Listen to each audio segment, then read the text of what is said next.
नमस्कार, मैं हूं सच्चिदानंद वशिष्ठ और सज्जनों, नित्य एक नया विषय हम आप लोगों के सामने लेकर के आते हैं और आज का विषय है कि जेल अगर किसी को हो जाए और वो निर्दोष व्यक्ति है तो जेल से हम कैसे छूटें।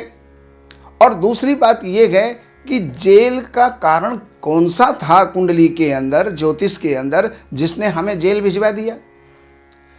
तो ये जो कुंडली आप देख रहे हैं, इस कुंडली के अंदर आप देखिए सज्जनों, तुला लग्न है और ज्योतिष में जेल के बहुत से कारण होते हैं, लेकिन उनमें से एक आधी मैं आपको बता पा रहा हूं या बताऊंगा।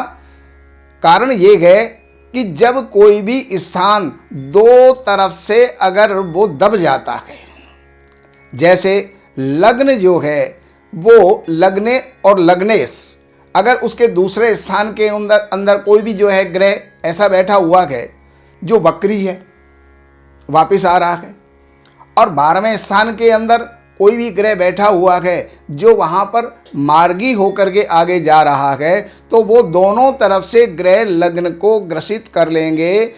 और लग्न और लग्नेश अगर दोनों ही वहाँ पर स्थिति अगर उनकी ऐसी है तो यहाँ पर जेल का कारण बन जाता है।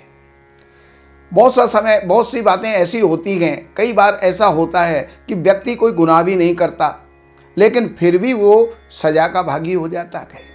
उसके ऊपर आरोप लग जाते हैं, प्रत्यारोप लग जाते हैं, दोषारोपण लग जाते हैं, और बाद में अगर वो निर्दोष साबित हो भी गया तो भी क्या हुआ। आखिर ये होता क्यों है?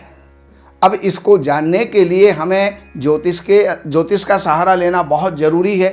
10वां स्थान राज्य का होता है और राज्य का मालिक, अब आप इस कुंडली के अंदर देख रहे हैं 10वें स्थान में चंद्रमा बैठा हुआ है और 12वें स्थान में, चंद्रमा से 12वें स्थान में मंगल है जो मार्गी है, वो आगे बढ़ रहा है।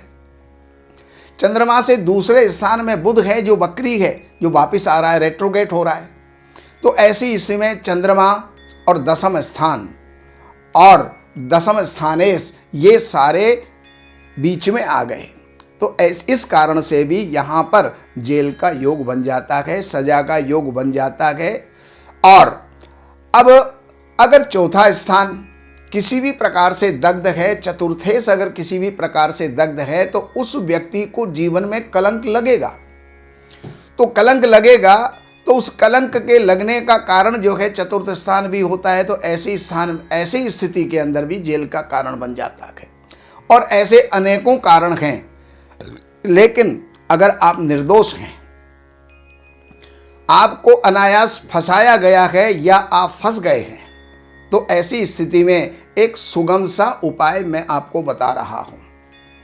वैसे तो देवी उपासना बहुत हैं, लेकिन उनके अंदर एक बटुक भैरव नाम करके, और आपने देवता का नाम सुना होगा। भैरव के 2 रूप हैं, एक काल भैरव है, एक बटुक भैरव है। बच्चा रूप के अंदर भैरव, तो उनका एक स्तोत्र है। अगर आप उसका 108 पाठ नित्य प्रति आप करें तो आपको जेल से छुटकारा हो सकता है।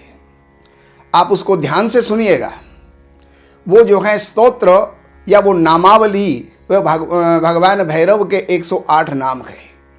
ओम ह्रीं भैरवो भूतनाथ स भूतात्मा भूत भावना क्षेत्रज्ञ क्षेत्रपालस्य क्षेत्रद क्षत्रियो विराट श्मशानवासी मांसासी खरपरासी स्मरांतकृत रक्तपय पानपय सिद्ध सिद्धिद सिद्ध सेवितः कंकाल काल समन कला काष्ठा तनु कवि नेत्रो बहुनेत्रस्य तथा पिंगललोचन शूलपाणी खड्गपाणी कंकाली धूम्रलोचन अभिरुर्भैरवी नाथो भैरवी नामौतु वो पति।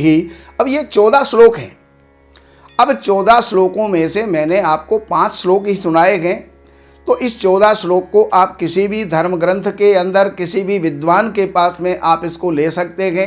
और जो व्यक्ति जेल चला गया तो वो तो इसको पाठ को कर नहीं सकता, लेकिन उनके अभिभावक हैं, घर वाले हैं, पीछे जो रहने वाले हैं, वो उसको करें या इसका अनुष्ठान रूप से इसको करवाएं तो निश्चित है उसको जेल से मुक्ति मिलेगी और वो जेल से छुटकारा पाएगा। अब जेल होने के साथ साथ जब जेल से छूट जाए या अपने जीवन के अंदर पहले जब ये जानकारी मिल जाए कि ऐसा हमारी कुंडली के अंदर योग है, तो यहाँ पर शुक्र दग्ध है, तो शुक्र को बल देने के लिए हीरा धारण करें और चंद्रमा को बल देने के लिए मोती धारण करें, तो ये हमारे साथ में अनहोनी नहीं होगी। नमस्कार।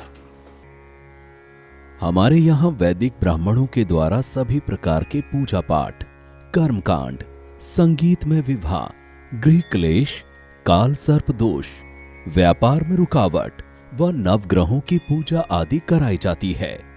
हमारे संपर्क सूत्र हैं 7838898421। देवज्ञ सच्चिदानंद वशिष्ठ जी से वास्तु, ज्योतिष, वैदिक अनुष्ठान, पूजा पाठ, महामृत्युंजय पाठ, शतचंडी पाठ, बगुलामुखी पाठ, भैरव अनुष्ठान आदि, राशि रत्न, रुद्राक्ष, कवच आदि हेतु संपर्क करें। हमारे संपर्क सूत्र हैं 7838898421। हमारी वेबसाइट है www.shrivashishth.com।